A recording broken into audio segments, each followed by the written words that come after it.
Venezuelanos presos em El Salvador, Bukele e Rubio escondem pacto com gangues. Evidências sobre relação entre Bukele e crime organizado envolvendo diminuição de assassinatos, apoio político e benefícios carcerários colocam em xeque retórica de guerra às gangues. Esse texto é da Victoria Korn, um texto enviado diretamente de Buenos Aires com tradução da Ana Corbissier. E a gente vai daqui a pouco chamar a nossa diretora de jornalismo, Vanessa Martina Silva, para comentar, mas Gui, antes disso, o que você destaca? Sim, o Bukele e o Marco Rubio, que é o secretário de Estado dos Estados Unidos, fecharam um acordo para que sejam enviados prisioneiros dos Estados Unidos para El Salvador, para o CECOT, que é o Centro de Confinamento do Terrorismo. E a gente já publicou uma matéria há alguns dias, que a gente também convida vocês a estar lendo, falando sobre o envio de prisioneiros venezuelanos para El Salvador e de como a oposição a Maduro, liderada pela Corina Machado, durante muito tempo tem criminalizado e estigmatizado os próprios venezuelanos nos Estados Unidos, associando essas pessoas à criminalidade para criar um clima de, enfim, a criar a ideia de que os venezuelanos levam violência para os Estados Unidos e assim atacar o chavismo. Então, esse texto diria que é uma continuidade sobre essa discussão, mas ele vem apontar o seguinte, que essa política de enviar prisioneiros dos Estados Unidos para El Salvador tende a tentar encobrir acordos entre Bukele e chefes de gangues de El Salvador. Existem investigações sobre isso que apontam, inclusive, que esses acordos incluíram esses acordos entre Bukele e o MS-13, por exemplo, que é uma das gangues de El Salvador, a diminuição de assassinatos de forma artificial, em troca, por exemplo, de fazer com que essas gangues mantenham controle territorial em El Salvador e também que as pessoas que estivessem presas, os integrantes que estivessem presos, tivessem benefícios carcerários. Então, essa é a denúncia do texto. A gente já pode chamar a Vanessa para estar analisando com a gente. E a gente convida você a estar lendo aí para se aprofundar sobre o assunto. Van, seja bem-vinda, mais um programa aí. A palavra é sua, pode começar, depois a gente vai para os desdobramentos aqui. Oi, gente, muito boa tarde. Que dia maravilhoso, chegando aqui com novos membros no canal. Que Teve até coisa superchat, teve superchat. superchat. Excelente, pessoal aqui apaixonado por vocês, estou muito feliz com isso. Bom, essa situação, né, de El Salvador, ela surpreende, mas é complicado, porque o que a gente vê ao redor do mundo é que esses governos de direita, eles não têm nenhum escrúpulo, né, nos acordos que faz e não tem nenhum compromisso com o povo, não tem nenhum compromisso com direitos humanos, não tem compromisso com a verdade. Essa denúncia é muito séria de que o Bukele teria feito pactos, e veja, faz sentido, a gente não pode cravar, porque as investigações estão acontecendo, esses dados são baseados, né, em documentos dos Estados Unidos, em documentos do próprio Salvador, mas para dizer para a população que caiu, né, a taxa de homicídio, que caiu a taxa de criminalidade, o que você faz? Faz pacto com os criminosos. Por outro lado, então, enquanto ele faz isso de um lado, do outro lado, ele se vende para fora, para o resto da América Latina e do mundo, como o Salvador, o que conseguiu resolver o problema lá em El Salvador, na Guatemala, eles chamam de pandilhas, né? As quadrilhas que a gente entende aqui, né? O crime organizado que a gente fala aqui no Brasil, lá eles chamam de pandilhas. Então, El Salvador teria conseguido resolver o problema das pandilhas, das maras, que é outro termo também. Como? Com repressão. Então, El Salvador, acho que a gente já falou aqui, né? Mas El Salvador tem criado um método de aprisionamento geral, encarceramento geral da sociedade. E aí ele diz isso, olha, estou prendendo todo mundo, por isso os números da segurança têm aumentado. Parece que não é bem por esse caminho. E nesse sentido de que a gente tem esse discurso, né, de El Salvador, ele vai e faz esse tipo de negociata com Donald Trump a partir do qual ele construiu já, né, vários centros penitenciários. Alguns desses centros, eu não sei se é mais de um, na verdade, mas é destinado a terroristas. E, tipo, a gente não tem terrorismo na América Latina, né? A gente tem grupos, ainda temos guerrilheiros, mas terrorista é difícil. Mas ele tem, um centro de detenção específico para terroristas.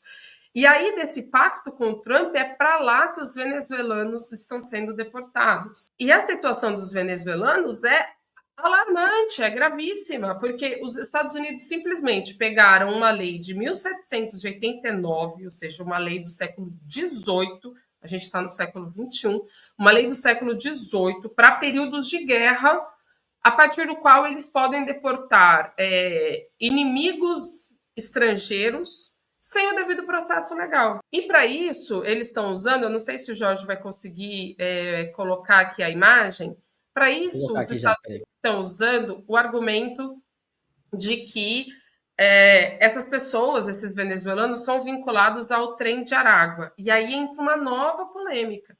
Porque na Venezuela, o Maduro nega a existência do Trem de Aragua, porque o cabeça desse grupo, né, dessa organização, já foi preso. Então, todos os cabeças teriam sido presos e, de certa forma, teria perdido força, né, na Argentina. Mas que ainda assim o Trump está lá alegando que essas pessoas são do Trem da Aragua. Mas ok, elas poderiam ser, mas qual é o método para investigar, o método para saber se elas são, né, parte de uma quadrilha? É investigação, é com base em dados, né, de celular, WhatsApp, arquivos na nuvem? Não, gente. Eles estão se baseando em tatuagens. Então, a maneira que uma pessoa se veste. Então, o cidadão está lá nos Estados Unidos indo trabalhar, ou levando o filho na escola, fazendo qualquer tipo de atividade comum do dia a dia, e ele pode ser detido. Então, vejam só, vocês que querem ir para os Estados Unidos, cuidado, hein? Se você tiver uma tatuagem de uma coroa, muita gente faz essa tatuagem, né, para colocar o nome da mãe, dizer que a mãe é uma rainha, ou que o pai é o rei, etc. Uma coroa pode significar que você é do Trem de Aragua, tá? Essa imagem, depois tem uma outra imagem, vamos ver se o Jorge consegue mostrar, mas ao lado esquerdo da coroa é um relógio. É um trem. Então, um trem também você não pode ter tatuado no seu corpo. Uma AK-47 também é sinal de que você é do Trem de Aragua. Essa aqui é um pouco curiosa, né? É um homem pulando sobre o número 23. O número 23 faz referência... Não faz referência nenhuma. Porque o grupo chama M13. Eu ia até falar isso, não, mas esse número 23, enfim, não faz nenhuma referência. E aí, olha só que curioso. Naquela imagem anterior, que é uma divulgação oficial do Departamento de Estado dos Estados Unidos, tem essa foto aqui que está à esquerda, que é um relógio. Então, você não pode ter um relógio tatuado. Acontece que do lado direito, esse homem aí, simpático, com um cachorrinho, tá vendo que a tatuagem é dele? Ele tem esse relógio, exatamente esse relógio. Esse relógio simboliza a hora em que a filha dele nasceu. E ele é britânico. Está sendo usada nos Estados Unidos para quem é do Trem de Aragua da Venezuela, entende? O cara é britânico, não tem nada a ver com nada. E a tatuagem dele é usada. E ele conta que ficou muito surpreso e preocupado, porque ele estava planejando uma viagem, de fato, para os Estados Unidos de férias. E aí ele fala, não, eu estou repensando, porque agora eu fiquei realmente com medo, porque a minha tatuagem está estampada nos arquivos do Estado e eu não sei se eu posso chegar nos Estados Unidos para passar férias e ficar uma temporada, ele usa essas palavras, e ficar uma temporada de 6 meses com tudo pago em Guantánamo. Então, isso é só para dar uma dimensão para vocês do quanto esse assunto é completamente ilógico, irracional. Como que você vai prender as pessoas com base simplesmente em tatuagem, sabe? E são tatuagens comuns. Pode voltar à imagem anterior, Jorge, só para a gente continuar aqui esse fato. Acho que ele caiu, deixa eu ver se eu consigo. Aí, ó. É uma tatuagem de uma estrela. Quantas pessoas têm uma tatuagem de uma estrela? Outra tatuagem que também tem gente detida, tatuagens de flores. Quantas pessoas? E aí, um cara lá específico, ele tem uma tatuagem de flor aqui, uma rosa aqui no pescoço. Foi pego. Trump é um gênio, tipo, ele jogou no chat GPT também. Quais as tatuagens do trem de Aragua? E isso, assim, está levando uma série de pessoas a serem detidas em Guantánamo, ou seja, aquela prisão que a gente já falou aqui, que fica em Cuba, de uma forma ilegal, que os Estados Unidos mantêm esse território cubano e essa detenção, e também no Secote, que é essa detenção que eu falei para terroristas em El Salvador. Essas pessoas, elas não têm o devido processo legal, não têm advogados, não têm contato com familiares, elas são obrigadas a dormir em placas metálicas, seminus, de forma, né, sem roupas, assim, ou seja, a placa metálica é frio, né, numa situação de tortura e sem alimentação adequada. Esse é um pouco do panorama, né, e explica por que o governo da Venezuela está tão indignado e pedindo uma resposta da ONU que não chega, né? Então a ONU até o momento não se posicionou e o governo venezuelano tem cobrado isso, porque o que está acontecendo é o sequestro ilegal de venezuelanos por parte do Trump e do Bukele. Eu estou assustadíssimo porque eu tenho um relógio igualzinho àquele, então eu não pretendo ir para nenhum desses lugares. Estou com muito medo agora. Fiquei traumatizado, não sabia disso. Aliás, né, esse negócio de tatuagem é um negócio complicado. Porque aqui no Brasil também tem umas coisas que são bizarras. Exemplo, na faculdade eu já fui parado por policiais. Meu amigo ele gosta muito de quadrinhos. E ele tinha uma tatuagem enorme nas costas do Batman brigando com o Coringa. E aí o policial cismou que o Coringa é porque ele era de alguma facção criminosa. Ele falou, cara, por que você tem essa tatuagem nas costas? Porque o drama, né? Ele tá falando um negócio interessante aí, pá, corta. esse tipo de, sabe, nem sempre A gente um cai. você tem a tatuagem nas costas, você tava dizendo. Sim, ele tinha uma tatuagem nas costas, aí o policial questionando por que ele tinha um palhaço nas costas. Só que era um personagem de quadrinho. E aí, aqui no Brasil, palhaço, segundo esse policial, significa que é matador de policial. Mas, sabe, não está dentro da realidade dessa pessoa. A pessoa tatuou um quadrinho. E aí, mais ou menos o que a Vanessa fala. Tipo, o cara tatuou um relógio, ele vai imaginar que do outro lado do mundo aquilo ali significa. Mesmo se significasse, se ele soubesse, ele não tatuou com aquela intenção. A intencionalidade devia contar, né? Tipo, não. É um absurdo, enfim. Não, e aí, como se não fosse suficiente, né? Sei lá, você tem uma tatuagem, você é desavisado. Imagina só, gente, quantas mulheres, quantas pessoas têm uma flor, uma rosa tatuada? E aí você, tipo, eventualmente é uma mulher venezuelana com uma rosa tatuada e aí você é do trem da Aragua. E assim, existem crianças que estão em Guantánamo, tá? Que é muito, muito grave. Outra coisa que essas pessoas de Guantánamo estão colocando, né, é que eles ficam mantidos lá, além dessas coisas que eu já fiz, eles ficam dentro de celas, eles ficam acorrentados, tipo, com algemas, eles ficam algemados e com vigilância 24 horas, como se realmente eles fossem perigosos, como se eles fossem terroristas, porque esse é o modelo, né, dessas prisões para terroristas, porque estaríamos lidando com gente de altíssimo perigo, que vai explodir uma torre gêmea, que vai fazer alguma coisa assim. É péssimo. E como que as mães, como que a população venezuelana tem recebido isso? Talvez o Trump tenha pensado em fazer isso para desestabilizar o governo venezuelano, que aí faz parte dessa outra matéria que o Guilherme mencionou.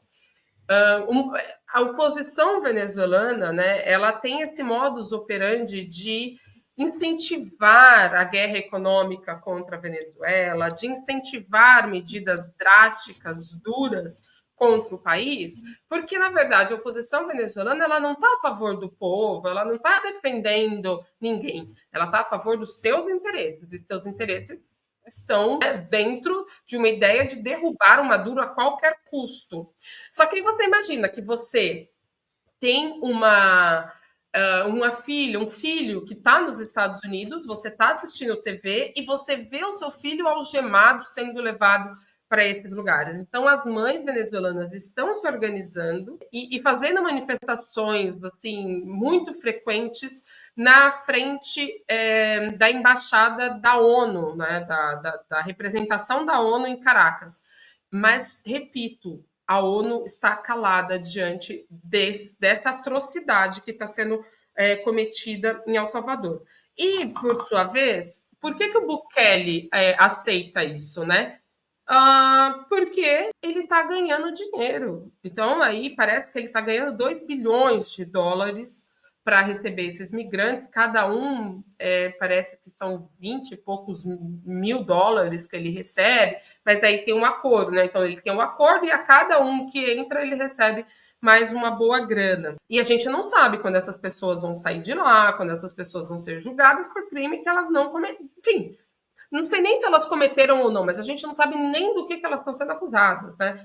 Então, isso é muito grave. Aí, só aqui antecipando, né? Eu quero pegar essa pergunta que a Mariana Perereca fez.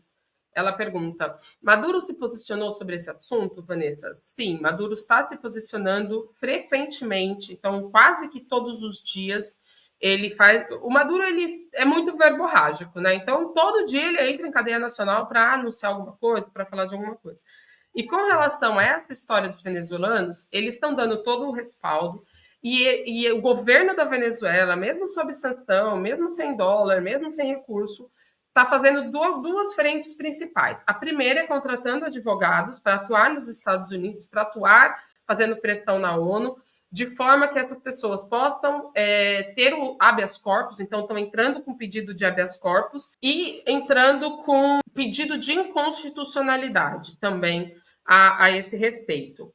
E, por outro lado, o que também ele está fazendo, a Venezuela tem já há muitos anos, eu não sei bem se é desde 17 ou 19, um programa chamado Volta à Pátria, Retorno à Pátria, né?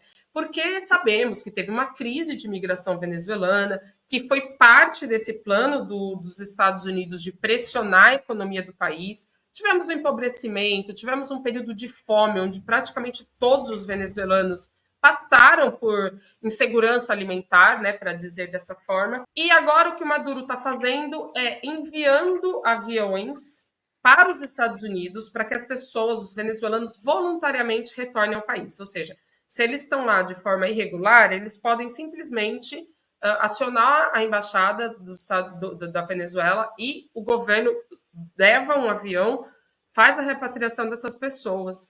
Só que, olha isso, né? O custo que isso é para a Venezuela. O país está sancionado, não tem recurso para a manutenção dos aviões, não tem como comprar aviões. Todo um drama em volta, né? Porque o Trump aumentou as sanções, impôs esse pacote de tarifas. O Trump impôs também na Venezuela, está pressionando de forma a que a Venezuela não consiga mais vender petróleo com as empresas que operavam no país, então está sancionando essas empresas que já operavam, mas mesmo assim o Maduro está fazendo esse esforço de trazer os venezuelanos com dignidade de volta para o país. Que, alguma coisa? Não, só queria. Tem uma outra pergunta aqui, se a Vanessa quiser responder. Bukele é o capiroto, Vanessa. Para harmonizar El Salvador, temos que dar botox para todo esse povo. Meu Deus do céu. Cara, eu comecei a ver a novela só por conta da Lola, que vem aqui comentar. E outro comentário aqui falando sobre do Rafael Gomes, eu só queria saber se existe um projeto de transformar El Salvador em um país-prisão como Alcatraz. O Rafael não chega tanto, né? O Rafael voltou, né? Fazia tempo que ele não aparecia por aqui.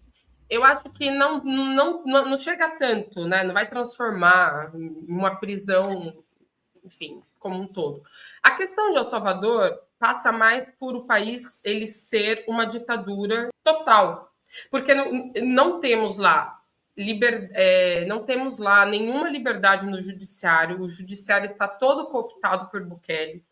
E a Assembleia Nacional também é totalmente cooptada. Tipo, não existe oposição. Parece que tem uma deputada de oposição, uma ou duas, uma coisa assim, deputadas de oposição no país. Então, assim, ele governa de forma única. Então, ele não tem oposição, ele não tem um judiciário imparcial ou minimamente questionador, e o país está entregue totalmente aos anseios dele. Equador não, perdão. El Salvador é um tema que, assim, de verdade, as pessoas, os pesquisadores precisam sentar e se debruçar mais, entender melhor. Porque eu poderia dizer que é um grande case de sucesso da extremíssima direita.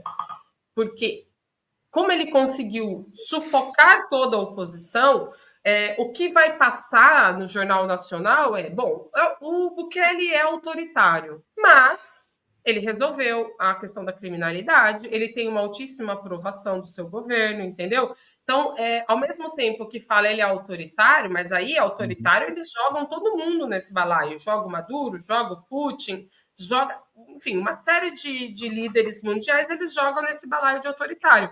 Agora, o que ele está fazendo em El Salvador não é autoritarismo, entende? É uma ditadura. Não estrito senso, no sentido de que ainda tem eleições. Mas a gente pode se questionar quão limpas são essas eleições, quais as condições que a oposição tem para enfrentar essa figura, né? Para enfrentar o atual presidente. É grave, preocupa, e a situação dos venezuelanos é gravíssima, gravíssima, gravíssima. Queria só fazer um comentário que eu lembrei aqui. Tem um amigo meu chamado Gabriel, que ele fez uma comparação que eu achei muito legal uma vez, de que El Salvador, ele fez mais ou menos um esquema que tem num livro chamado Minority Reporter, que virou um filme também, que é um cara que cria uma máquina que ele prevê os crimes. Então ele prende as pessoas antes das pessoas cometerem crime. Então, nesse mundo não existe crime. É o lugar mais seguro do mundo, assim.